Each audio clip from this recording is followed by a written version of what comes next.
Welcome to novel की दुनिया। अगर आपको हमारी यह वीडियो पसंद आए तो हमारे चैनल को सब्सक्राइब करें, लाइक करें, कमेंट करें एंड शेयर करें। च 11 इविल सोल। रुद्र होटल के अंदर बैठा हुआ था और वह ध्यान लगाकर अपनी ताकत को बढ़ाने की कोशिश कर रहा था। ध्यान लगाकर अपनी ताकत को बढ़ाने में बहुत ज्यादा वक्त लगता है। कभी कभी तो पहले स्तर से दूसरे स्तर पर पहुंचने में भी कई महीनों का वक्त लग जाता है।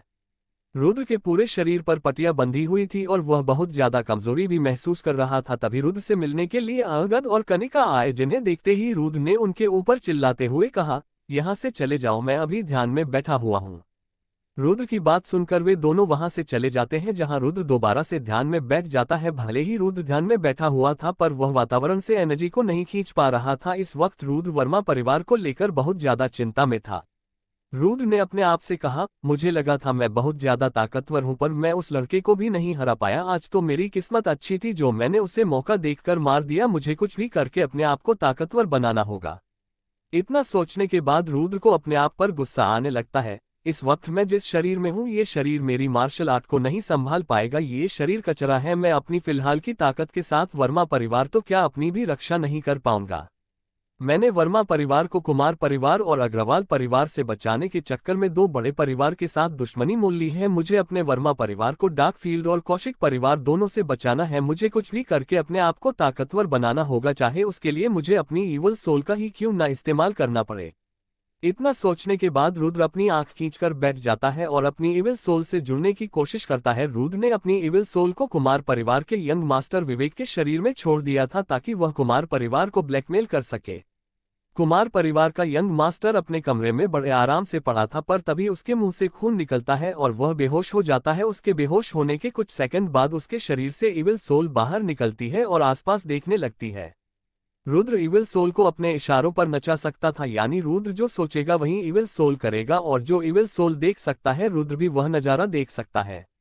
इविल सोल दिखने में जन्मजात बच्चे की तरह थी जो पूरी तरह से लाल थी। रुद्र आसपास देखने के बाद इविल सोल को उड़ता हुआ बाहर लेकर चला जाता है, जहां उसे कुमार परिवार का एक सिपाही दिखाई देता है। रुद्र चुपके से उसके शरीर में अपनी इविल सोल को भेज देता है और उसकी एनर्जी के साथ साथ शुद्ध खून को इविल सोल के अंदर समाहित करने के बाद बाहर आ जाता है। इविल सोल के बाहर आते ही वह सिपाही उसी वक्त मारा गया था। रुद्र ऐसे ही 20 से भी ज्यादा सिपाही के अंदर से उनकी एनर्जी और शुद्ध खून को इविल के अंदर इकट्ठा कर लेता है। रुद्र के लिए ये सब करना बहुत ज्यादा आसान था क्योंकि इविल सोल की हाइट 2 फुट से भी बहुत ज्यादा कम थी और वह आसानी से किसी भी सिपाही के अंदर अपनी इविल सोल को भेज सकता था। जहां रुद्र की इविल सोल कुमार परिवार में चारों तरफ घूम रही थी, वहीं रुद्र होटल में बैठा हुआ कुमार परिवार का सारा नजारा देख रहा था। अब रुद्र को कोई अकेला सिपाही नहीं दिखाई दे रहा था जिसके अंदर वह अपनी इविल सोल भेजकर उसे मार सके। रुद्र बोला, आज मैंने 20 से भी ज्यादा सिपाहियों को मारकर उनके अंदर से एनर्जी और शुद्ध खून इकट्ठा कर लिया है। इस एनर्जी और खून से मैं अपने घाव को बहुत जल्दी भर सकता हूँ। इतना सोचने के बाद रुद्र इविल सोल को अपने पास बुलाने ही वाला था, तभी रुद्र को बहुत ज्यादा ताकतवर एनर्जी महसूस होती है। उस एनर्जी को महसूस करने के बाद रुद्र समझ गया था कि उस जगह के आसपास जरूर कोई ताकतवर मार्शल आर्टिस्ट है। जब रुद्र अपनी इविल सोल को आगे भेजता है, उसे बहुत सारे गार्ड एक घर की प्रोटेक्शन करते हुए दिखाई देते हैं। इतने सारे सिपाहियों को एक जगह पर देखकर रुद्र बोला, जरूर यहाँ पर कोई ताकतवर इंसान होगा, तभी तो मुझे यहाँ पर इतनी ज्यादा ताकतवर एनर्जी महसूस हो रही है। फिलहाल मैं एक काम कर सकता हूँ, इस घर के अंदर जाकर उस ताकतवर इंसान का पता लगाता हूँ। इतना सोचने के बाद रुद्र घर के ऊपर वाले आले से अंदर झांकने लगता है, जहाँ उसे 2 आदमी दिखाई देते हैं। उनमें से एक आदमी काफी बुद्ध था पर ताकतवर मार्शल आर्टिस्ट होने के कारण उसके अंदर एनर्जी कूट कूट कर भरी थी। वहीं दूसरा इंसान ज्यादा बुरा नहीं था।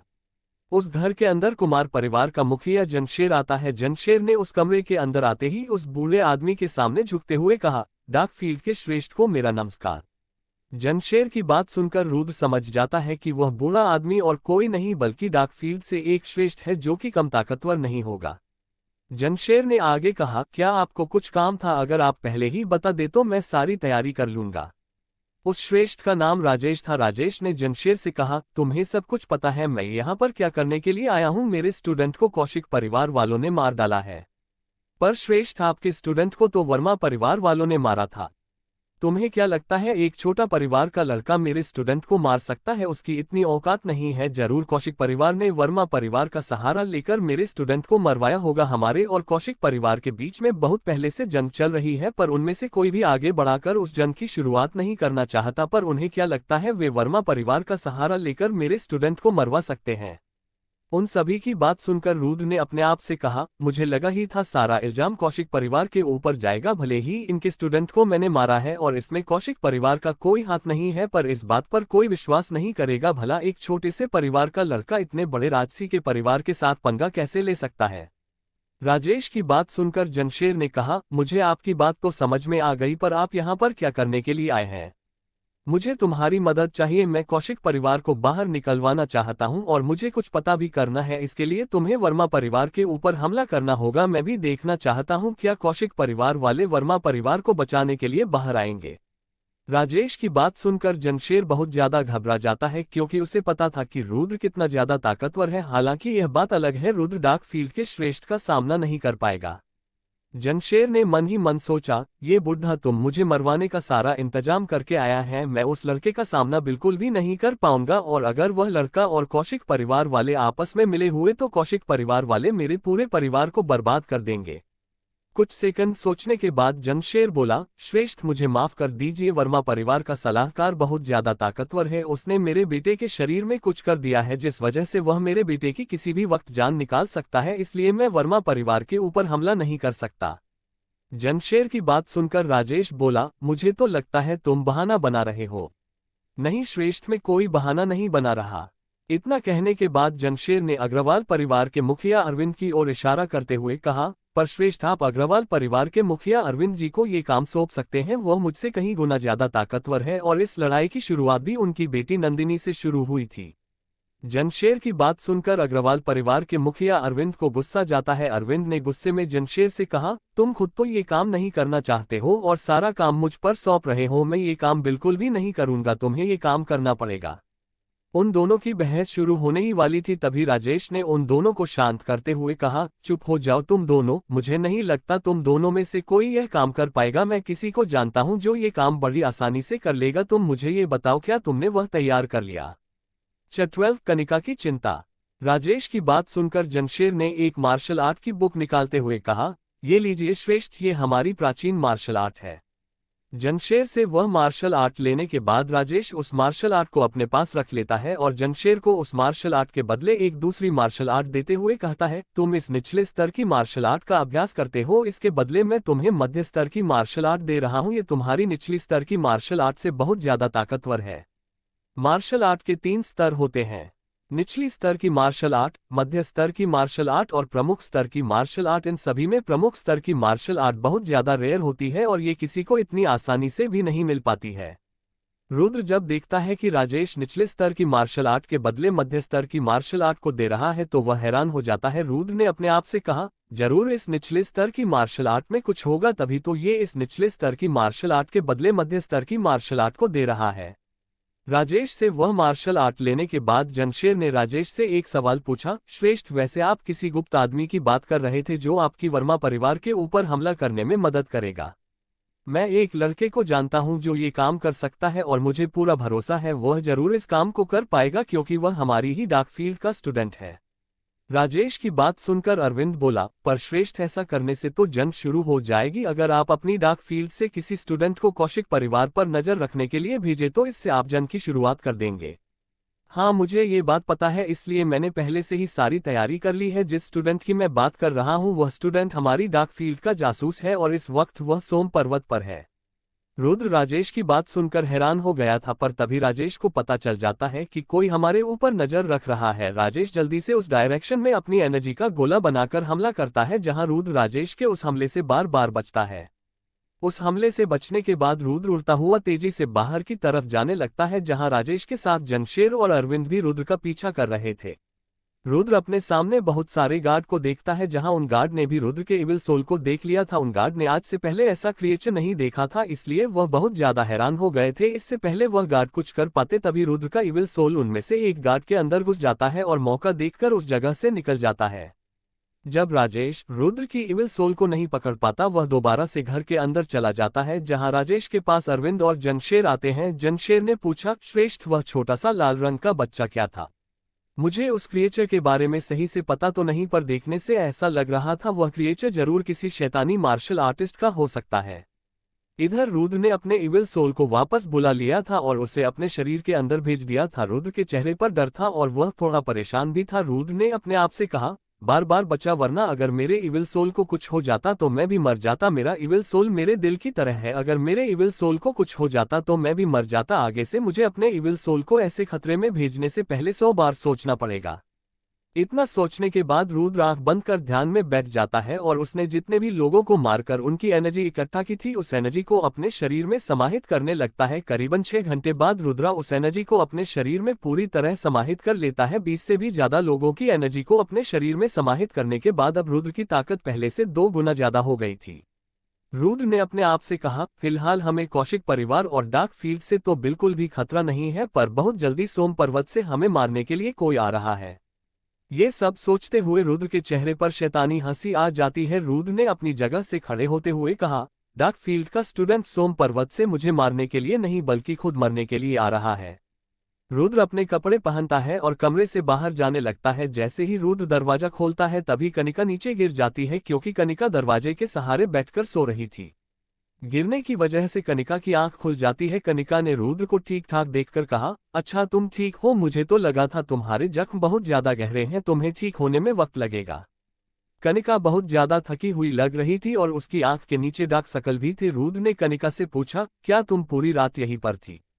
रुद्र की बात सुनकर कनिका कुछ नहीं बोलती है और उस जगह से जाने लगती है जहां रुद्र ने कनिका को जाते हुए देखकर अपने आप से कहा, जब से मैं इस शरीर के अंदर आया हूं तब से मैं बहुत ज्यादा लापरवाह हो गया हूं। पहले मैं बहुत ज्यादा सतर्क था, अगर इस गेट के बाहर मेरे दुश्मन होते तो वे मुझे मारने में कुछ ही सेकंड लगाते। तभी रुद्र के पास अंगद आता है। अंगद ने रुद्र से कहा, तुमने तो मिस कनिका को धन्यवाद भी नहीं बोला, वह पूरी रात तुम्हारे कमरे के बाहर गार्ड का काम कर रही थी और तुमने बाहर आने के बाद उनका हाल चाल भी नहीं पूछा। अंगद की बात सुनकर रुद्र ने हैरानी ने पूछा, क्या सच में मिस कनिका पूरी रात गार्ड का काम कर रही थी? हाँ, मैंने मिस कनिका से कहा भी था कि मैं तुम्हारे कमरे के बाहर खड़ा हो जाता हूं, पर उन्होंने मुझे साफ साफ मना कर दिया। अंगद की बात सुनकर रुद्र को कनिका की चिंता होने लगती है। तभी रुद्र अपने आप को संभालता है, मैं ये सब क्या सोच रहा हूँ? मैं ऐसा बिल्कुल भी नहीं था, मुझे सिर्फ अपने आप से मतलब है, मैं खुद की चिंता करता हूँ। मैं वर्मा परिवार की मदद भी अपने दिल के श्राप की वजह से कर रहा हूँ, अगर मैंने इनकी मदद नहीं की तो मैं मर जाऊंगा। मैं शैतानी मार्शल आर्ट का अभ्यास करता हूँ, जिनके लिए अपनी ताकत को बढ़ाना ही सब कुछ होता है। कुछ देर इसी बारे में सोचने के बाद रुद्र इस बारे में सोचना बंद कर देता है। आज पहली बार रुद्र को किसी की हल्की सी चिंता हुई थी और उसने अपनी इस चिंता को भी पूरी तरह खत्म कर दिया था। अगर रुद्र अपनी मर्जी की कर पाता तो वह कब का वर्मा परिवार को छोड़कर चला जाता। जब से रुद्र का इस शरीर में पूर्ण जन्म हुआ था तब से वह वर्मा परिवार को खतरे में छोड़कर कहीं पर भी नहीं जा पा रहा था। अगर वह जबरदस्ती वर्मा परिवार को खतरे में छोड़कर जाने की कोशिश करता तो उसका दिल जोरों से दर्द करने लगता है, जिस वजह से रुद्र चाहकर भी वर्मा परिवार को खतरे में छोड़कर नहीं जा पा रहा था। इसलिए रुद्र ने ठान लिया था, जब तक वह वर्मा परिवार को कौशिक परिवार और डार्क फील्ड के झंझट से बाहर नहीं निकाल देता, वह वर्मा परिवार को छोड़कर कहीं नहीं जाएगा। कुछ देर सोचने के बाद रुद्र ने अंगद से कहा, अंगद चलो कौशिक परिवार में चलते हैं, मुझे उनसे कुछ बात करनी है। क्या मैं मिस कनिका और यंग मास्टर को भी बुला लूं? नहीं नहीं, तुम्हें उनको बुलाने की कोई जरूरत नहीं है, फिलहाल के लिए उनके ऊपर कोई खतरा नहीं है। कल जो कुछ भी हुआ था उसकी वजह से राजसी परिवार के अलावा कोई भी हमारे साथ पंगा नहीं ले सकता है। अंगद रुद्र की बात समझ जाता है और फिर अचानक से खुश होने लगता है। अंगद ने रुद्र की पीठ पर थपथपाते हुए कहा, मैं देख रहा हूं तुम आजकल बहुत ज्यादा समझदार बन गए हो और तुमने वर्मा परिवार का सारा भार अपने कंधों पर उठा लिया। मैं तुम्हें बहुत सालों से जानता हूं, पहले तुम वर्मा परिवार में झाड़ू मारने का काम करते थे और आज तुमने पूरे वर्मा परिवार का भार संभाल लिया। कुछ समय बाद रुद्र और अंगद कौशिक परिवार की हवेली के पास पहुंच जाते हैं। बाहर की तरफ 2 गार्ड खड़े थे जिन्होंने पिछली बार रुद्र को अंदर जाने नहीं दिया था। जैसे ही वे दोनों गार्ड रुद्र को देखते हैं वह उसके सामने झुक जाते हैं। रुद्र ने उन दोनों गार्ड को देखते हुए कहा, क्या तुम आज हमें अंदर जाने से रोकोगे नहीं? जिस पर उन दोनों गार्ड ने अपने चेहरे पर बड़ी स्माइल लाते हुए कहा, नहीं नहीं, हम आपको कैसे रोक सकते हैं, आप तो हमारे वीआईपी कस्टमर हैं, हम जैसे मामूली गार्ड आपको कैसे रोक सकते हैं। उन दोनों की बात सुनकर रुद्र अंदर चला जाता है, जहां उसे अंदर जाते ही जानवी दिखाई देती है। जानवी रुद्र को देखती है और रुद्र कुछ पल जानवी को देखता है, पर इन दोनों में से किसी की भी कुछ बोलने की हिम्मत नहीं हो रही थी। तभी जानवी पीछे मुड़ती है और उस जगह से जाने लगती है। जानवी थोड़ी गुस्से में थी और उसके चेहरे पर गुस्सा अलग ही देखा जा सकता था। अंगद ने जानवी को गुस्से में देखकर रुद्र के पास आते हुए कहा, इसे क्या हो गया, हमने तो इसे कुछ कहा भी नहीं। रुद्र ने जानवी को रोकते हुए कहा, क्या कौशिक परिवार वाले अपने वीआईपी कस्टमर के साथ इस तरह बर्ताव करते हैं? रुद्र की बात सुनकर जानवी पीछे मुड़ती है। तुम ऐसा जानवी कुछ कहने ही वाली थी, तभी वह रुक जाती है और अपने आप को संभालने लगती है।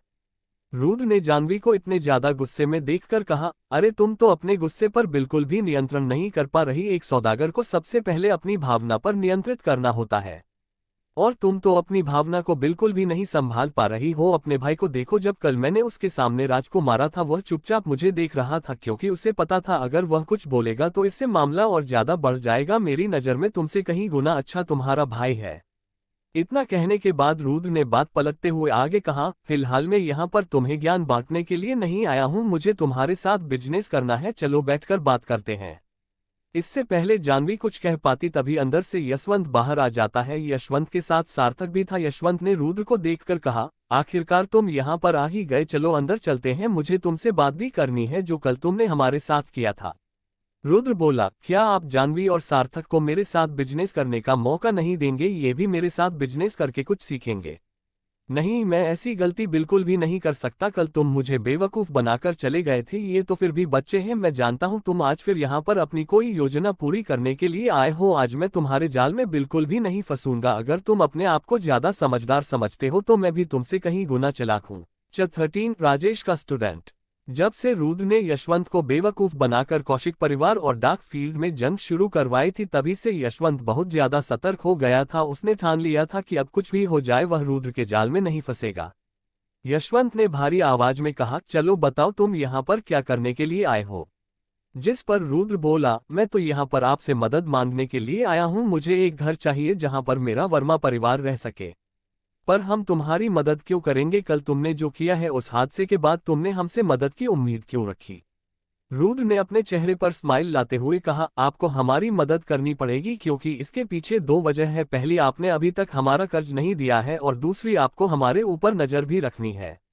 रुद्र की बात सुनकर यशवंत हैरान हो जाता है। यशवंत ने अपने आप से कहा, हालांकि मुझे बेवकूफ बनाना इतना ज्यादा आसान नहीं, पर इस लड़के ने मुझे अपने इशारों पर नचा दिया। कल ही मैं इसी बारे में सोच रहा था कि मुझे वर्मा परिवार के ऊपर नजर रखनी चाहिए, और इसने इस बात का अनुमान पहले ही लगा लिया। पता नहीं यह आगे क्या करने वाला है।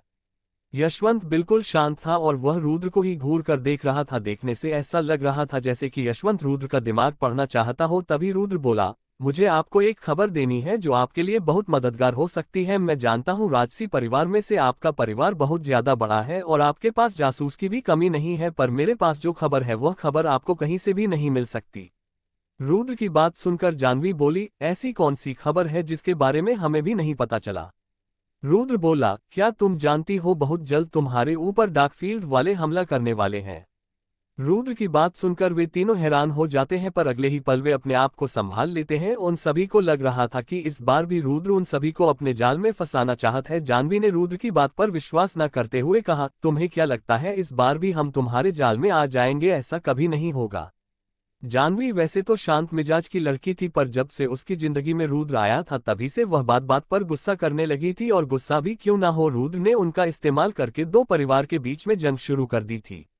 सार्थक और यशवंत अभी भी शांत थे और वे कुछ सोच रहे थे। सार्थक ने कुछ सोचते हुए कहा, क्या तुम्हारे पास इस बात का सबूत है? नहीं, मेरे पास इस बात का कोई सबूत तो नहीं है, पर मैं इतना बता सकता हूँ, जिस श्रेष्ठ को मैंने देखा था वह कुमार परिवार के यहाँ आया था। वह श्रेष्ठ देखने में बूढ़ा था और उसकी दाढ़ी सफेद थी। रुद्र को उस श्रेष्ठ के बारे में जो कुछ भी पता था वह यशवंत को बता देता है। तभी रुद्र को कुछ याद आता है। हाँ, मुझे अभी अभी याद आया, उस श्रेष्ठ का नाम राजेश था। यशवंत जैसे ही राजेश का नाम सुनता है उससे बहुत ज्यादा गुस्सा आ जाता है। यशवंत को इतना ज्यादा गुस्सा आ रहा था वह कुछ ही पल के अंदर आग बबूला हो गया था। रुद्र यशवंत के अंदर किसी को मारने की इच्छा साफ साफ देख सकता था। रुद्र ने सार्थक से पूछा, यह इतना ज्यादा गुस्सा क्यों हो गए? असल में तुम जिस श्रेष्ठ की बात कर रहे हो वह हमारे अंकल के बहुत बड़े दुश्मन है, और उन्हीं की वजह से हमारे अंकल की एक आंख गई थी।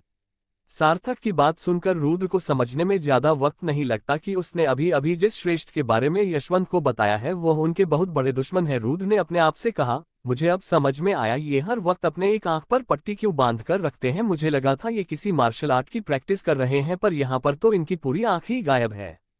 जब यशवंत शांत हो जाता है, रुद्र ने यशवंत से माफी मांगते हुए कहा, मुझे माफ कर दीजिए, मुझे आपके सामने उनका नाम नहीं लेना चाहिए था।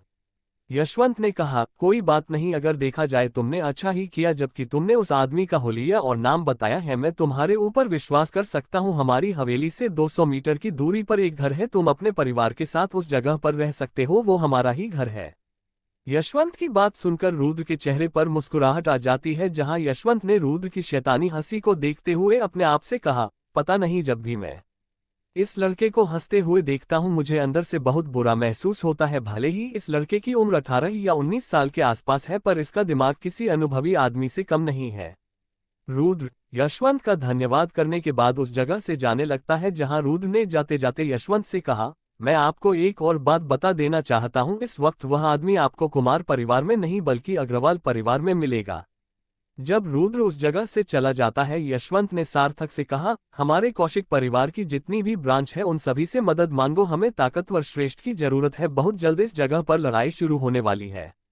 यशवंत की बात सुनकर सार्थक उस जगह से चला जाता है, जहां यशवंत ने गुस्से में अपने आप से कहा, उसकी इतनी हिम्मत, जो वो यहाँ पर मेरी सिटी में आया, मैं उसे यहाँ से बिल्कुल भी जिंदा नहीं जाने दूंगा। कुछ समय बाद रुद्र कनिका और समर को कौशिक परिवार में लेकर आ जाता है। जिस जगह पर वे लोग रहने वाले थे वह घर 2 मंजिला बड़ा था और उस घर की हालत बाकी घरों के मुकाबले में बहुत ज्यादा अच्छी थी। उस जगह पर आने के बाद कनिका और समर बहुत ज्यादा खुश थे और वह दोनों इधर उधर झूम रहे थे। कौशिक परिवार के कुछ सिपाही भी इस जगह पर खड़े थे जो आसपास की पहरेदारी कर रहे थे। उन सभी सिपाहियों को देखते हुए रुद्र ने आंगद से पूछा, आंगद, क्या तुम इन सभी सिपाहियों के लीडर बनना चाहते हो? रुद्र की बात सुनकर आंगद घबरा जाता है। आंगद बोला, ये तुम क्या बोल रहे हो? ये सिपाही मुझसे बहुत ज्यादा ताकतवर हैं, मैं तो इनमें से एक ही बन जाऊं, यही काफी है। रुद्र ने आंगद के कंधे पर हाथ रखते हुए कहा, मेरे ऊपर विश्वास रखो, एक दिन ऐसा जरूर आएगा जिस दिन तुम इनसे भी ज्यादा ताकतवर सिपाहियों के लीडर बनोगे। इससे पहले रुद्र आगे कुछ कह पाता तभी उस जगह पर जानवी सार्थक के साथ आ जाती है। जानवी ने भी रुद्र की सारी बात सुन ली थी और उसे रुद्र की बात सुनकर हंसी आ गई थी। जानवी ने अपनी हंसी को कंट्रोल करते हुए कहा, क्या कह रहे हो तुम? यह इन सभी का लीडर बनेगा? तुम औरों को तो धोखा देते हो, पर मुझे नहीं पता था तुम अपने ही परिवार वालों को भी धोखा देते हो। तुम्हारे इस गार्ड की जितनी काबिलियत है उस हिसाब से यह 7वें स्तर से ज्यादा नहीं जा सकता है। किसी मार्शल आर्टिस्ट की काबिलियत या योग्यता उसके मार्शल आर्ट के आधार पर तय की जाती है। अगर वह निचले स्तर की मार्शल आर्ट का अभ्यास कर रहा है तो वह 6ठे स्तर से ऊपर नहीं जा सकता, पर अगर वह मध्य स्तर की मार्शल आर्ट का अभ्यास कर रहा है तो वह 7वें स्तर से ऊपर जा सकता है। जानवी यहीं पर नहीं रुकी थी, वह अभी भी रुद्र को नीचा दिखाने की कोशिश कर रही थी। तुम्हें क्या लगता है तुम हमारे परिवार की मदद से अपने परिवार को बड़ा बना सकते हो? एक परिवार को बड़ा करने में सदियों लगते हैं, खून पसीने की मेहनत लगती है। तुम मक्कारी और धोखेबाजी से अपने परिवार को बड़ा नहीं बना सकते हो। जानवी की बात सुनकर रुद्र बोला, तुम ताकतवर हो इसका मतलब ये नहीं तुम हमें परेशान करोगी। और किसने कहा छोटा परिवार कभी बड़ा नहीं बन सकता? तुम अभी जानते ही क्या हो? जिस जगह से तुम आए हो वो एक पिछड़ा इलाका था, तुमने अभी दुनिया देखी ही कहाँ है। सिर्फ तुम बड़े बड़े सपने देख सकते हो और वे कभी पूरे नहीं होंगे। जानवी की बात सुनकर कनिका ने रुद्र से कहा, रुद्र हमें पीछे हट जाना चाहिए। जानवी सही कह रही है, हम लोग पिछड़े इलाके से आए हैं, हमें इस दुनिया के बारे में कुछ भी नहीं पता। कनिका की बात सुनकर रुद्र पीछे हटने की वजह जानवी के सामने चला जाता है। रुद्र बोला, क्या कहा तुमने? हमने दुनिया नहीं देखी है और मैं अपने परिवार को बड़ा नहीं कर सकता हूँ। कनिका, क्या तुम्हारे पास कुछ स्पिरिचुअल स्टोन है? मामले को गंभीर होते हुए देखकर सार्थक ने जानवी को समझाते हुए कहा, जानवी तुमने कुछ ज्यादा ही बोल दिया है, अब हमें यहाँ से चला जाना चाहिए। पर जानवी किसी की भी बात मानने के लिए तैयार नहीं थी, जैसे कि उसने हर शब्द सच कहा हो। और अगर देखा जाए जानवी काफी हद तक बिल्कुल सही थी। एक परिवार को बड़ा करने में सदियां लग जाती है, बहुत पीढ़ियां बीत जाती है और रुद्र बात ऐसे कर रहा था जैसे कि वह आजकल में ही अपने परिवार को बड़ा कर लेगा। रुद्र की बात सुनकर कनिका रुद्र को 400 से भी ज्यादा स्पिरिचुअल स्टोन दे देती है। रुद्र उन सभी स्पिरिचुअल स्टोन को लेने के बाद घर के चारों तरफ भागने लगता है और भागते हुए उन सभी स्पिरिचुअल स्टोन को जगह जगह फेंक रहा था। कुछ ही देर के अंदर रुद्र उन सभी स्पिरिचुअल स्टोन को अपने घर के चारों तरफ फेंक देता है और घर के सामने आकर खड़ा हो जाता है। रुद्र ने जाह्नवी की तरफ देखते हुए कहा, क्या तुमने आज से पहले तीसरे स्तर की रक्षा फॉर्मेशन के बारे में सुना है? रुद्र की बात सुनकर जाह्नवी ने अपने आप से कहा, ये फॉर्मेशन तो दुश्मन से अपने आप को बचाने के लिए काम आती है। मुझे इस फॉर्मेशन के बारे में पता है और इस पूरी सिटी में यह फॉर्मेशन यशवंत अंकल के अलावा किसी को भी नहीं आती है, पर यह मुझसे इस फॉर्मेशन के बारे में क्यों पूछ रहा है? जाह्नवी ने रुद्र से पूछा, तुम मुझे इस फॉर्मेशन के बारे में क्यों पूछ रहे हो? रुद्र बोला, अभी बताता हूँ। इतना कहने के बाद रुद्र अपने हाथ को जमीन पर रख देता है और फिर कुछ मंत्र बोलने लगता है। जैसे ही रुद्र का मंत्र पूरा होता है, वातावरण में मौजूद एनर्जी घर के आसपास इकट्ठा होने लगती है और फिर देखते ही देखते वह एनर्जी नीले रंग के फिनिक्स का रूप ले लेती है। वह फिनिक्स चील की तरह दिखाई दे रहा था और उसका साइज 12 फुट से भी ज्यादा था। कौशिक परिवार से दूर राजेश एक घर के अंदर बैठकर ध्यान लगा रहा था और अपने आप को ताकतवर बनाने की कोशिश कर रहा था। तभी उसे भी तीसरे स्तर की फॉर्मेशन का एहसास होता है। राजेश ने हैरानी में अपने आप से कहा, यह तो तीसरे स्तर की फॉर्मेशन है, क्या इसे यशवंत बना रहा है? नहीं नहीं, ऐसा नहीं हो सकता, उसके पास इतनी ताकत नहीं है, ये फॉर्मेशन तो बहुत ज्यादा ताकतवर है। वही यशवंत को भी तीसरे स्तर की फॉर्मेशन का एहसास हो गया था। वह जल्दी से खिड़की के बाहर देखता है जहां उसे वही नीले रंग का फिनिक्स दिखाई देता है। यशवंत बोला, यह मेरी वाली फॉर्मेशन कौन बना रहा है? नहीं नहीं, ये फॉर्मेशन तो मेरी वाली से भी बहुत ज्यादा ताकतवर है। राजेश ने सोम पर्वत से जिस स्टूडेंट को बुलाया था वह भी पहाड़ी के ऊपर से कौशिक परिवार पर नजर रख रहा था और उसे भी पहाड़ी पर से वह फिनिक्स साफ साफ दिखाई दे रहा था। ये लड़का वही था जिसने वर्मा परिवार के ऊपर धोखे से हमला करवाया था और फिर जाह्नवी का पीछा करने के लिए लुटेरों को भेजा था। उस लड़के की उम्र 19 साल थी और उसका नाम विवेक था। विवेक भी उस फिनिक्स को देखकर समझ गया था कि यह तीसरे स्तर की फॉर्मेशन है। विवेक ने अपने आप से कहा, राजेश मास्टर की योजना के हिसाब से मुझे वर्मा परिवार के ऊपर हमला करना है, फिर वे खुद वर्मा परिवार के ऊपर हमला करने के लिए क्यों चले गए? विवेक को लग रहा था कि राजेश ने वर्मा परिवार के ऊपर हमला कर दिया है, इसलिए कौशिक परिवार वालों ने तीसरे स्तर की फॉर्मेशन को एक्टिवेट किया है। इधर वह फिनिक्स जमीन के अंदर चला जाता है और फिर कुछ सेकंड के अंदर पूरे घर के चारों तरफ एक परत बन जाती है। देखने से ऐसा लग रहा था जैसे कि एक बड़े से नीले रंग के बुलबुले ने पूरे घर को अपने अंदर समा लिया हो। उस फॉर्मेशन को बनाने के बाद रुद्र जाह्नवी के पास जाने लगता है, जहां जाह्नवी ने रुद्र से पूछा, तुमने ये सब कैसे किया? पर रुद्र जाह्नवी के इस सवाल का कोई जवाब नहीं देता है और जाह्नवी को क्रॉस करता हुआ कनिका के पास चला जाता है। कनिका के पास जाने के बाद रुद्र ने कनिका के सामने झुकते हुए कहा, मिस, मैंने हमारे घर के चारों तरफ तीसरे स्तर की फॉर्मेशन लगाई है, पर मुझे लगता है ये फॉर्मेशन बहुत ज्यादा कमजोर है। हमें 5वें स्तर की फॉर्मेशन लगानी होगी, पर इसके लिए हमें बहुत ज्यादा स्पिरिचुअल स्टोन चाहिए। जैसे ही सार्थक और जाह्नवी रुद्र की बात सुनते हैं, वे दोनों बहुत ज्यादा हैरान हो जाते हैं। सार्थक ने अपने आप से कहा, क्या इसने अभी 5वें स्तर की फॉर्मेशन के बारे में बात की? पर ऐसा कैसे हो सकता है? इसको 5वें स्तर की फॉर्मेशन बनानी कैसे आती है? हमारे यशवंत अंकल भी तीसरे स्तर की फॉर्मेशन को बना सकते हैं और यह कह रहा है कि वह 5वें स्तर की फॉर्मेशन को भी बना सकता है। जाह्नवी ने भी हैरानी में अपने आप से कहा, हमारे साथ राजसी परिवार में भी बहुत कम लोग ऐसे हैं जिन्हें 5वें स्तर की फॉर्मेशन बनानी आती है, और ये ऐसे कह रहा है जैसे 5वीं स्तर की फॉर्मेशन बनाना बच्चों का खेल हो। सार्थक और जाह्नवी की नजर रुद्र पर से हटने की नाम ही नहीं ले रही थी। वे दोनों हैरानी में रुद्र को देख रहे थे। रुद्र अभी भी कनिका के सामने झुका हुआ था, जहां कनिका ने नाटक करते हुए कहा, आज तो मैं तुम्हें माफ कर देती हूं, पर आज के बाद मुझे बिना पूछे इतने ज्यादा स्पिरिचुअल स्टोन खर्च मत करना। और रही बात फॉर्मेशन की, हमारे लिए तीसरे स्तर की फॉर्मेशन ही काफी है। इतना कहने के बाद कनिका अपने घर की ओर जाने लगती है, जहां रुद्र, अंगद और समर कनिका के पीछे पीछे जाने लगते हैं। वे दोनों अभी भी भूत बनकर रुद्र को देख रहे थे, क्योंकि आज उन्होंने कुछ ऐसा देख लिया था जो उन्होंने कभी अपने सपने में भी नहीं सोचा था। जाह्नवी ने अपने आप से कहा, लगता है ये लड़का हमें दोबारा से बेवकूफ बनाने की कोशिश कर रहा है। 5वें स्तर की फॉर्मेशन बनाना इतना ज्यादा आसान भी नहीं है। अभी जाह्नवी अपनी ही सोच में गुम थी, तभी वहां पर यशवंत आ जाता है। यशवंत को इतना तो समझ में आ गया था कि इस फॉर्मेशन को वर्मा परिवार में से किसी एक ने बनाया है, पर यशवंत को ये समझ में नहीं आया था कि वर्मा परिवार में से किसने इस फॉर्मेशन को बनाया है। यशवंत ने उस जगह पर आने के बाद हैरानी ने कहा, इतने छोटे परिवार के पास इतनी अच्छी योग्यता कैसे हो सकती है? यशवंत जल्दबाजी में सार्थक के पास आता है और उससे कहता है, इस फॉर्मेशन को किसने बनाया? जिस पर सार्थक बोला, इस फॉर्मेशन को वर्मा परिवार के सलाहकार रुद्र ने बनाया है। सार्थक की बात सुनकर यशवंत हैरान हो जाता है। यशवंत ने अपने आप से कहा, मैं इतना बुढ़ा हो गया फिर भी मैं तीसरे स्तर की फॉर्मेशन बना पाता हूं, और ये लड़का इतना ज्यादा जवान है फिर भी इसने मुझसे अच्छी फॉर्मेशन बना ली। यशवंत ने सार्थक से कहा, वर्मा परिवार से कहो मैं उनसे मिलना चाहता हूँ।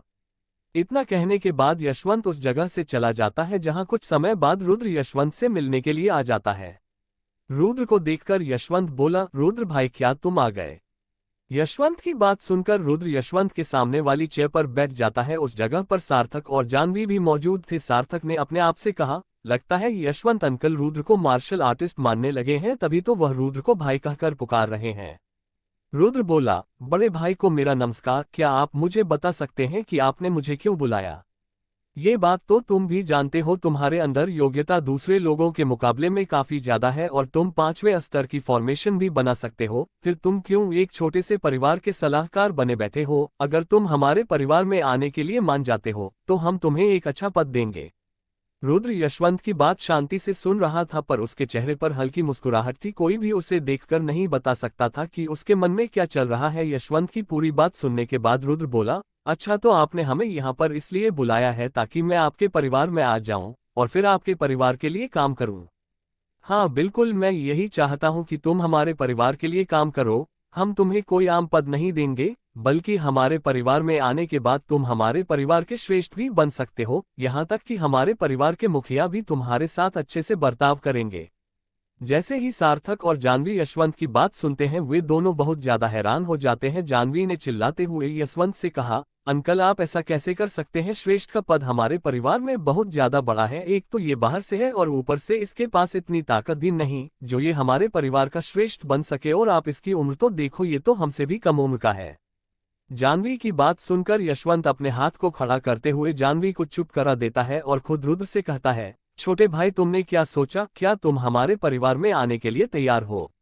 इधर रुद्र अपनी ही सोच में डूबा हुआ था। रुद्र ने अपने आप से कहा, मैं जानता था ऐसा कुछ हो सकता है। अगर आप मार्शल आर्ट की दुनिया में 5वें स्तर की फॉर्मेशन को बना सकते हैं तो आपकी बहुत ज्यादा इज्जत की जाएगी, यहाँ तक कि सभी राजसी परिवार भी आपकी इज्जत करेंगे।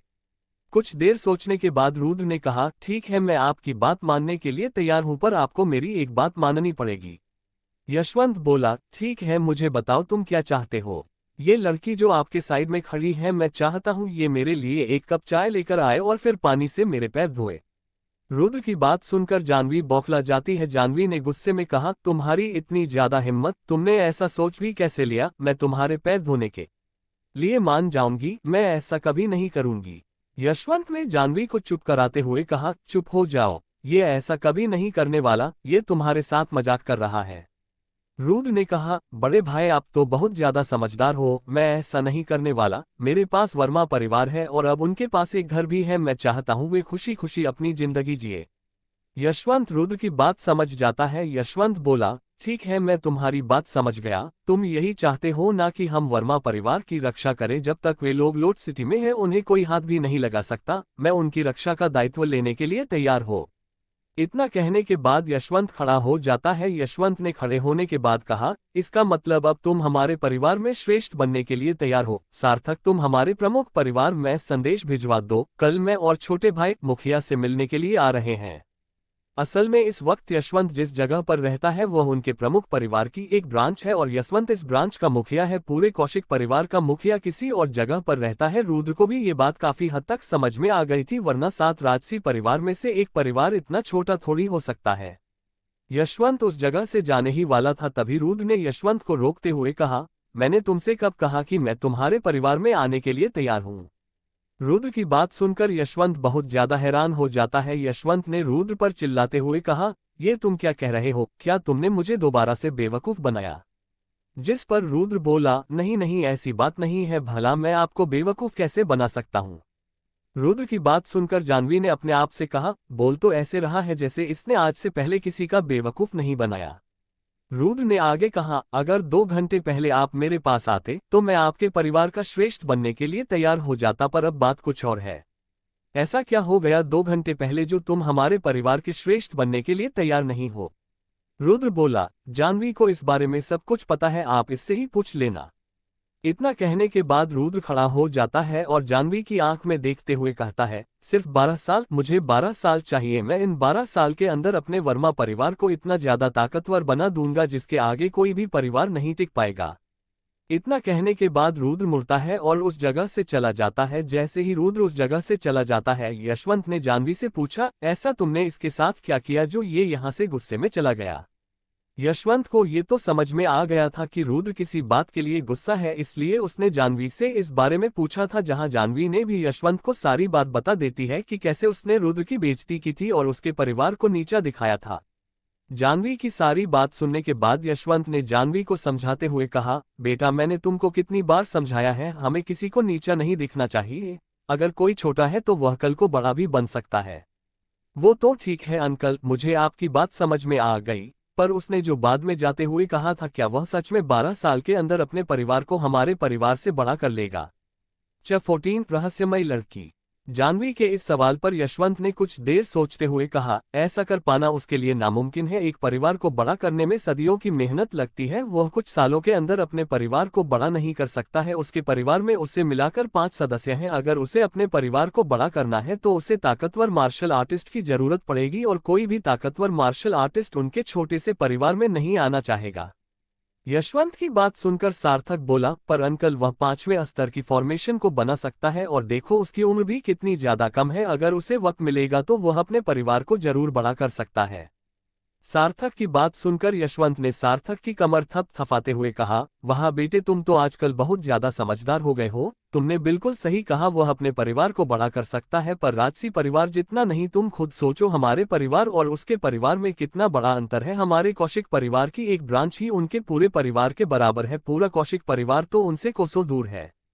अगर देखा जाए, यशवंत ने जो बात कही थी वह बात बिल्कुल सही थी। राजगिरी महाद्वीप पर राजसी परिवार बहुत सदियों से राज कर रहा था, और साथ राजसी परिवार को समर्थन करने वाला राज परिवार भी था, जो पूरे राजगिरी महाद्वीप पर सबसे ज्यादा ताकतवर परिवार था। फिर रुद्र कैसे कुछ सालों के अंदर अपने परिवार को राजसी परिवार से ज्यादा ताकतवर बना सकता था? रुद्र यशवंत के पास से आने के बाद घर जा रहा था, जहां रुद्र और वर्मा परिवार के सभी लोग इस घर में रह रहे थे, जिस घर को यशवंत ने रुद्र को दिया था।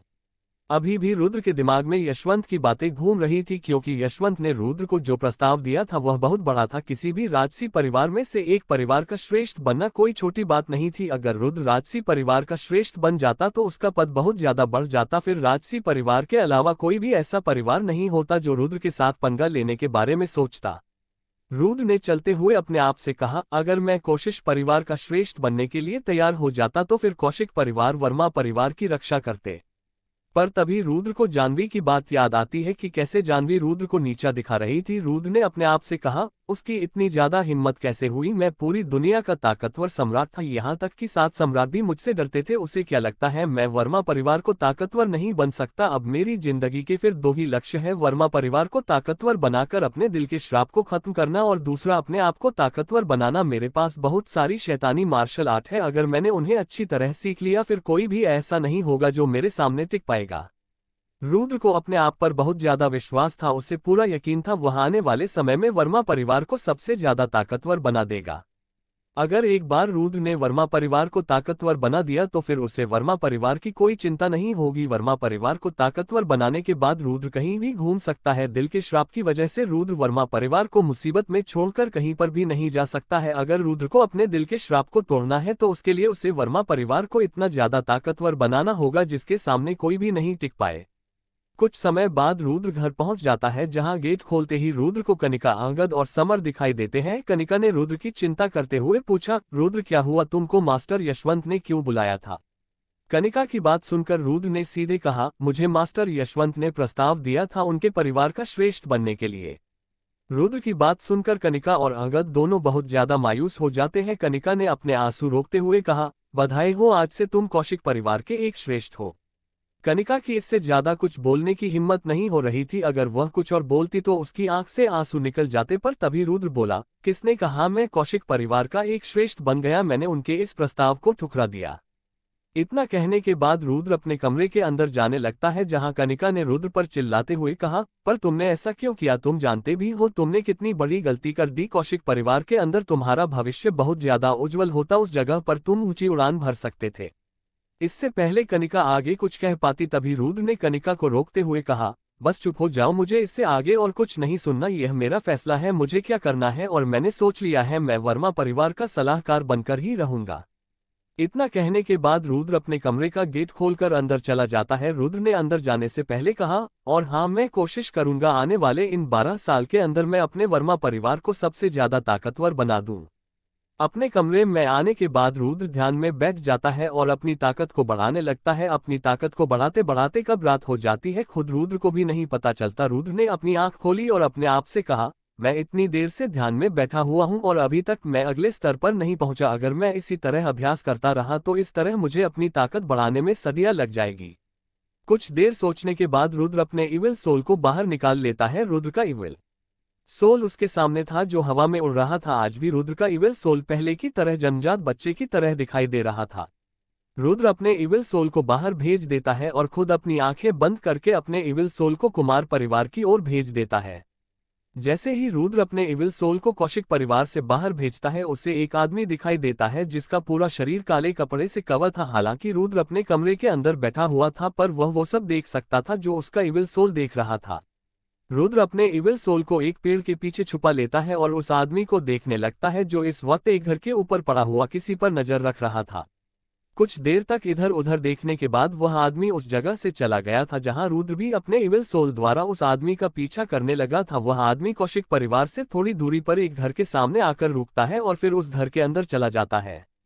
रुद्र को भी जानना था कि यह आदमी कौन है और वह चोरी चुपके कौशिक परिवार पर नजर क्यों रख रहा था, इसलिए वह भी चोरी चुपके खिड़की से अंदर झांकने लगा था। उस जगह पर 5 बंदे मौजूद थे जिनमें से 4 आदमी ने सिपाही की ड्रेस पहन रखी थी और एक 14 वर्षीय बच्ची भी मौजूद थी। जैसे ही वह काले कपड़े पहना हुआ आदमी उस जगह पर आता है सभी लोग उसे देखकर कहते हैं, मिस आपकी खोजबीन कैसी चल रही है, क्या आपने सब कुछ पता लगा लिया? उन सभी की बात सुनकर वह आदमी अपने कपड़े उतार देता है जहां रुद्र उस पसंद का चेहरा देखकर बहुत ज्यादा हैरान हो जाता है क्योंकि वह कोई आदमी नहीं बल्कि एक लड़की थी जिसकी उम्र रुद्र के बराबर थी। उस लड़की ने काले रंग के टाइट कपड़े पहन रखे थे जिस वजह से उसका फिगर साफ साफ दिखाई दे रहा था। उस लड़की का रंग गोरा था और उसके बाल बंधे हुए थे। वह लड़की बोली, मुझे कागज और कलम ला कर दो। उस लड़की के कहने पर एक सिपाही ने उस लड़की को कागज और कलम दे दिया था जहां वह लड़की उस कागज पर एक नक्शा बनाने लगती है। नक्शा पूरा करने के बाद उस लड़की ने कहा, मैंने कौशिक परिवार का नक्शा पूरा कर लिया है। अब हमें पता है किस जगह पर कौशिक परिवार के सिपाही तैनात है और किस जगह पर नहीं। बस अब हमें वर्मा परिवार के ऊपर हमला करना है। 15 टर्की इंसान। इस वक्त वह लड़की जितनी ज्यादा सुंदर लग रही थी उतनी ही ज्यादा खतरनाक भी। उसके एक हर शब्द में नफरत साफ झलक रही थी। उस लड़की ने अपने सभी सिपाहियों को बता दिया था कि कौशिक परिवार में किस किस जगह पर सिपाही तैनात है। कौशिक परिवार के सभी सिपाहियों की लोकेशन देखने के बाद एक सिपाही बोला, मिस अवनी, कौशिक परिवार में तो हमारे मुकाबले बहुत ज्यादा सिपाही तैनात है। उस सिपाही की हाँ में हाँ मिलाते हुए एक और सिपाही बोला, ये सही बोल रहा है, कौशिक परिवार 7 राजसी परिवार में से एक है और उनके सिपाही भी कम ताकतवर नहीं होंगे। वह तो हमें देखते ही मार डालेंगे। वर्मा परिवार के पास पहुंचना तो बहुत दूर की बात है। उस लड़की का नाम अवनी था। उन सभी सिपाहियों की बात सुनकर अवनी के चेहरे पर कुटिल मुस्कुराहट आ गई थी। अवनी बोली, तुम्हें क्या लगता है मैं यहाँ पर ऐसे ही आ गई? विवेक ने डार्कफील्ड वालों के साथ सौदा कर लिया है। बहुत जल्द डार्कफील्ड वाले कौशिक परिवार पर हमला करेंगे और हम उन्हीं का फायदा उठाकर अंदर घुस जाएगा। उस वक्त हमें रोकने वाला भी कोई नहीं होगा क्योंकि सभी लोग तो डार्कफील्ड वालों के साथ उलझे रहेंगे। इतना कहने के बाद अवनी उन चारों सिपाहियों को समझाते हुए कहती है, वर्मा परिवार में जितने भी लोग हैं तुम्हें उन सभी को मार डालना है। बस कनिका को मेरे पास जिंदा पकड़ कर लाना। अवनी की बात सुनकर रुद्र हैरान हो गया था। रुद्र ने अपने आप से कहा, ये तो मेरे वर्मा परिवार पर हमला करने वाले हैं और ये कनिका को क्यों जिंदा पकड़ना चाहते हैं। तभी रुद्र को एक सिपाही की आवाज आई, मिस अवनी, मुझे एक बात समझ में नहीं आ रही है। मास्टर विवेक राजसी परिवार को कैसे जानते हैं? चलो हम मान भी लेते हैं मास्टर विवेक की राजसी परिवार में पहचान होगी, पर क्या वे लोग हमारी बात सुनेंगे? दूसरा सिपाही बोला, हाँ मिस, इसने बिल्कुल सही कहा और हम किसी छोटे मोटे परिवार से पंगा नहीं ले रहे हैं, हम कौशिक परिवार से पंगा ले रहे हैं। वर्मा परिवार की रक्षा करने का दायित्व कौशिक परिवार ने ले रखा है। अगर हम उनके ऊपर हमला करेंगे तो कौशिक परिवार हमारे पीछे पड़ जाएगा और मुझे नहीं लगता जंग खत्म होने के बाद डार्कफील्ड वाले हमारे ऊपर ध्यान भी देंगे। उस सिपाही की बात सुनकर अवनी ने गुस्से में कहा, क्या तुम सभी मरने से डरते हो? अगर तुम में से कोई भी मेरे साथ नहीं आना चाहता तो वो यहीं पर रुक सकता है। मैं ये सब जसवीर जी के लिए कर रही हूँ। क्या तुम लोग उन्हें ठीक नहीं देखना चाहते हो? जसवीर का नाम सुनकर वे सभी लोग अवनी के सामने झुक जाते हैं और उसे कहते हैं, मिस हमें माफ करना, हम आपके साथ आने के लिए तैयार है। अवनी बोली, मुझे सारी तैयारी कर लेने दो, फिर हम वर्मा परिवार के ऊपर हमला करेंगे, जब तक तुम सभी आराम करने के लिए चले जाओ। अवनी की बात सुनकर वे चारों सिपाही उस कमरे से बाहर चले जाते हैं, जहां उस कमरे के अंदर अवनी और एक छोटी लड़की रह जाती है। इधर रुद्र अपने कमरे से बाहर निकलता है और तेजी से अवनी के पास जाने लगता है। रुद्र ने अपने इविल सोल को उसी जगह पर छोड़ रखा था और वह अभी भी उनके ऊपर नजर रखे हुए था। उन सभी सिपाहियों के जाने के बाद उस 14 वर्षीय छोटी लड़की ने एक्साइटेड होते हुए अवनी से कहा, आप सच में कमाल की हो, आपने देखा कैसे वे सभी सिपाही आपकी बात मान रहे थे। अगर ऐसा ही चलता रहा, बहुत जल्द हमारे परिवार की अगली मुखिया आप बनोगी। उस छोटी लड़की के मुंह से मीठी बातें सुनकर अवनी ने उसके पास जाकर प्यार से उसके सर पर हाथ रखते हुए कहा, सिमरन, मैं मुखिया बनने के बिल्कुल भी लायक नहीं हूं। मेरे पिताजी ने मुझे गोद लिया था और जब से लेकर अब तक उन्होंने मेरा बहुत अच्छे से ध्यान रखा है, और अब जब वे मुश्किल में हैं, मैं उनकी मदद करना चाहती हूं। उनकी बीमारी को सिर्फ वर्मा परिवार का पुश्तैनी खजाना ही ठीक कर सकता है और मुझे वह खजाना चाहिए। सिमरन बोली, आप चिंता मत कीजिए, आपको वह खजाना जरूर मिलेगा।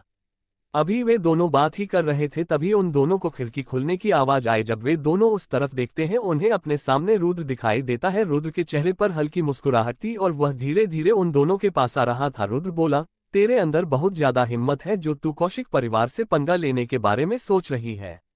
किसी अनजान व्यक्ति को अपने कमरे में मौजूद देखकर अवनी सतर्क हो जाती है और वह रुद्र से पूछती है, कौन हो तुम और यहाँ पर क्या करने के लिए आए हो? रुद्र बोला, मैं तो यहाँ पर तेरे साथ बात करने के लिए आया था, ये जगह सही नहीं है, चलो मैं तुम्हें अपने घर लेकर चलता हूँ। अवनी बोली, मैंने पूछा कौन हो तुम? ओह, मुझे माफ करना, मैं तो अपने बारे में बताना ही भूल गया। मैं वर्मा परिवार का सलाहकार हूँ और मेरा नाम रुद्र है। वर्मा परिवार का नाम सुनकर अवनी का गुस्सा अचानक से बढ़ गया था और वह रुद्र को मारने के इरादे से देख रही थी। अवनी अपने हाथ को ऊपर उठाती है और फिर देखते ही देखते अवनी के हाथ में आग का गोला तैयार हो जाता है। अवनी बोली, तूने मुझे अपने परिवार के बारे में बात कर बहुत बड़ी गलती की है, अब तू मरने वाला है। अवनी के हाथ में आग का गोला देखकर रुद्र के भाव बिल्कुल भी नहीं बदले थे। उसकी आंख समुद्र की तरह बिल्कुल शांत थी और चेहरे पर किसी को भी डरा देने वाली हल्की मुस्कुराहट। रुद्र बोला, तेरी मार्शल आर्ट तो बहुत ज्यादा अच्छी है जो तेरी एनर्जी को आग में बदल देती है, पर अफसोस तू मेरे सामने नहीं टिक पाएगी क्योंकि मेरे पास इविल सोल है। इतना कहने के बाद रुद्र अपने हाथ को आगे करता है और तुरंत अवनी के शरीर में अपनी इविल सोल को भेज देता है। अब रुद्र अवनी के पूरे शरीर को अपने हिसाब से कंट्रोल कर सकता था। अपने शरीर के अंदर अजीब प्राणी को जाते हुए देखकर अवनी डर गई थी, पर अपने शरीर को बिल्कुल नॉर्मल देखकर अवनी समय को बर्बाद न करते हुए तुरंत उस आग के गोले को लेकर रुद्र की ओर बढ़ने लगती है। अवनी उस आग के गोले को पत्थर की तरह इस्तेमाल कर रही थी क्योंकि अभी अवनी इतनी ज्यादा सक्षम नहीं हुई थी जो वह दूर से ही आग के गोले से हमला कर सके। अवनी का हाथ रुद्र के सीने पर पहुंचने ही वाला था, तभी रुद्र चुटकी बजाता है और अवनी अपनी जगह पर रुक जाती है। अवनी के हाथ में जो आग का गोला था वह भी हवा में गायब हो गया था। इस वक्त अवनी अपने शरीर के किसी भी भाग को नहीं हिला पा रही थी, यहाँ तक कि वह कुछ बोल भी नहीं पा रही थी। रुद्र ने अवनी के करीब जाते हुए कहा, तू सोच रही होगी मैंने तेरे साथ क्या किया है, फिलहाल मैं तुझे इतना बता देता हूँ, मैंने अपने इविल सोल को तेरे अंदर भेज दिया है। अब मैं तेरे शरीर को अपने हिसाब से नियंत्रित कर सकता हूँ। इतना कहने के बाद रुद्र अवनी को अपने कंधे पर उठा लेता है। अवनी को रुद्र पर बहुत ज्यादा गुस्सा आ रहा था, पर वह इस वक्त कुछ भी नहीं कर सकती थी। इस वक्त अवनी की हालत किसी जिंदा लाश से कम नहीं थी। रुद्र अवनी को उठाकर उस जगह से जाने के लिए तैयार था, तभी पीछे से आवाज आए, बुरे लड़के, हमारी मिस को छोड़ दो। सिमरन की आवाज सुनकर रुद्र पीछे मुड़ता है और सिमरन के पास जाते हुए कहता है, मुझे माफ करना, मेरी गलती थी, मैं तुम्हें तो ले जाना भूल ही गया।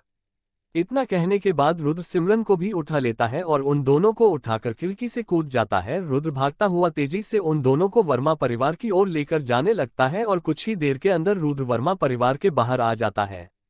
कौशिक परिवार के सिपाही वर्मा परिवार के बाहर तैनात थे और उन्होंने भी रुद्र को एक लड़की को उठाकर अंदर ले जाते हुए देख लिया था। उनमें से एक सिपाही ने अपने दूसरे साथी से कहा, यार, वर्मा परिवार के सलाहकार की किस्मत कितनी ज्यादा अच्छी है, वह मजे करने के लिए दो लड़कियों को लेकर आया है। जिस पर दूसरा सिपाही बोला, अबे चुप हो जा, मिस जानवी भी यहीं पर खड़ी है, अगर उन्होंने सुन लिया तो वह तुझे नहीं छोड़ेगी। जानवी ने भी रुद्र को दो लड़कियों के साथ अंदर जाते हुए देख लिया था। जानवी ने रुद्र को कोसते हुए कहा, मैं जानती थी यह भी ठरकी इंसान है, इस जैसे आदमी को हर रात एक लड़की चाहिए। रुद्र अवनी और सिमरन को अपने कमरे के अंदर लेकर चला गया था और उन दोनों को नीचे गिर दिया था। सिमरन अपने आप को संभालती है और अवनी की तरफ देखती है, जहां वह अवनी को देखकर हैरान हो जाती है क्योंकि अवनी किसी जिंदा लाश की तरह जमीन पर पड़ी थी। रुद्र दोबारा से चुटकी बजाता है और अवनी को ठीक कर देता है। रुद्र अपने मुंह से एक शब्द भी बोलता इससे पहले ही अवनी अपने पैर से खंजर निकालकर रुद्र की गर्दन पर हमला कर देती है, पर रुद्र दोबारा से अवनी को शक्तिहीन कर देता है। रुद्र बोला, तूने क्या सोचा था, मुझे हर बार तुझे शक्तिहीन करने में चुटकी बजानी पड़ेगी? जिस भी शरीर के अंदर मेरा इविल सोल होता है उस शरीर को नियंत्रित करने के लिए मुझे सिर्फ अपने मन में एक बार सोचना होता है, और तुम मेरी सोच से ज्यादा तेज नहीं हो सकती हो। रुद्र अवनी के हाथ से वह खंजर लेकर उस खंजर को देखने लगता है। रुद्र बोला, अगर मैंने इस खंजर का इस्तेमाल करना शुरू कर दिया तुझे पता भी नहीं लगेगा और तेरी मौत भी हो जाएगी। इतना कहने के बाद रुद्र अवनी के बहुत ज्यादा करीब चला जाता है और उससे कहता है, मैं तुझे यहाँ पर कुछ पूछने के लिए लेकर आया हूँ, तू मेरे सवाल का सही सही जवाब दे और मैं तुझे यहाँ से जाने दूंगा। और हाँ, मुझे अभी तक समझ में नहीं आया है तूने ये खंजर किस जगह से निकाला था? वैसे तूने अपने इस शरीर पर कितने हथियार छुपा कर रखे हैं? क्या मैं एक बार तेरे कपड़े उतार कर देख लूं?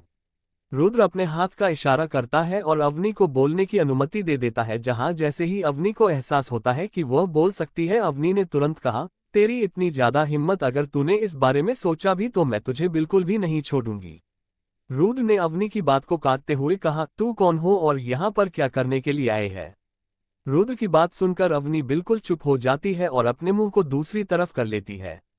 रुद्र ने गुस्से में कहा, लगता है तुझे मेरी बात पर बिल्कुल भी विश्वास नहीं है, मुझे तेरे कपड़े उतारते ही होंगे।